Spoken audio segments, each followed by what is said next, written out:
What's up, fight fans? Welcome to my channel. This is Johnny, and today we're going to be going over the statistics that nobody talks about when mentioning the upcoming title fight between Gervonta Davis and Frank Martin. Guys, rumors were speculating for weeks now. We still don't have an official date, and BoxRec.com still doesn't have it as an official fight, but the internet seems to know best here, and I wanted to do a video based on your recommendations breaking down Gervonta Davis and Frank Martin. We're going to be talking about their strength of schedule. We're going to be going over their individual resumes dating back to their last 5 fights. And what we do is we grab our calculators and we tally up their opponents' win-loss records on the night that they fought each other. And this gives us a statistic that we call strength of schedule. Before we do that, I want to talk a little bit about Gervonta Davis, some of the stats and facts that we do know about him. He is 29-0 with 27 knockouts. That gives him a high 93% knockout to win ratio. He is currently ranked number 1 in the world in the lightweight division.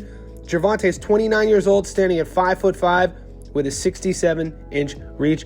The southpaw hails from Baltimore, Maryland, and he is the WBA lightweight world champion. What we're going to do here now is rewind the clock all the way back to the Barrios fight. When he fought Barrios, he was 26-0, knockout in the 11th. Cruz, 22-1, UD in the 12th. Rolly Romero, 14-0, knockout in the 6th.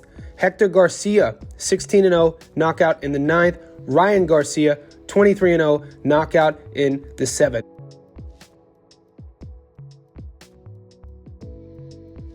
Let's tally those numbers up, and what you get is a very impressive 102 wins with only 1 loss for Tank's opponents. That gives him a 99% strength of schedule. This is the highest percentage that we've done so far in the last 2 months of any fighter's resume in their last 5 fights.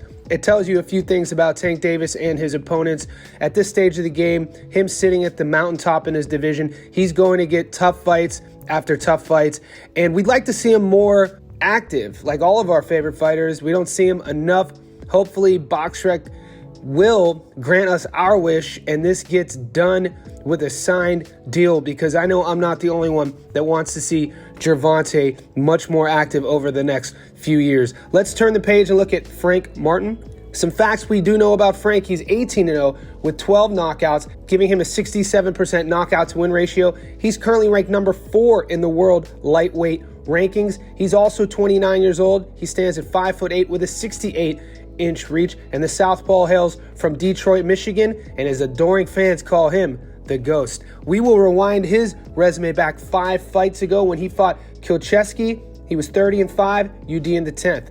Dono, 24-2, knockout in the 4th.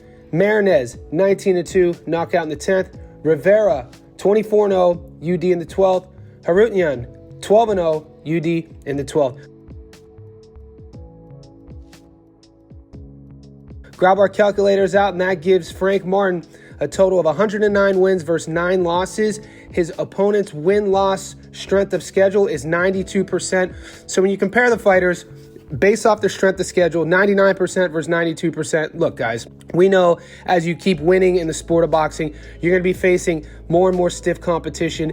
The argument lately in the modern era of boxing isn't necessarily fighters picking and choosing their opponents. That's always going to be the case. What I've been hearing a lot in the boxing groups and the forums is we want to see these guys more active. First released this potential matchup, people were stoked. You get 2 young southpaws who are undefeated, who bring the fight to each other, both Americans. This should be a pay-per-view sellout, and I know that I'm not the only one who's excited to see this. If we break down Tank and Frank, the physical aspects of both guys, Frank Martin is going to be the taller fighter by 4 inches. That's always going to be the case for Gervonta. He's always going to come in the shorter fighter. But surprisingly, Gervonta has long arms for his frame. Frank Martin has a 1-inch reach advantage, 68 inches versus 67 inches. And both being southpaws, we know what Gervonta wants to do: set up that backhand, and Frank needs to stay on his bike and move and outbox Gervonta, and that's going to be the story of this fight. And then maybe he could get into those later rounds and see if he could wear Tank down. We haven't seen anybody be able to do that. We know Gervonta is very specific when he throws his shots. He doesn't waste a lot of punches.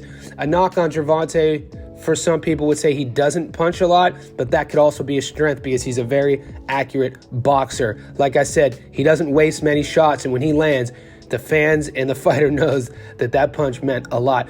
Who do you guys like with this fight, Gervonta Davis or Frank Martin? If you guys want me to do an upcoming match, one of your favorite fighters, and talk a little bit about the statistics behind the matchup, leave all that in the comment section below.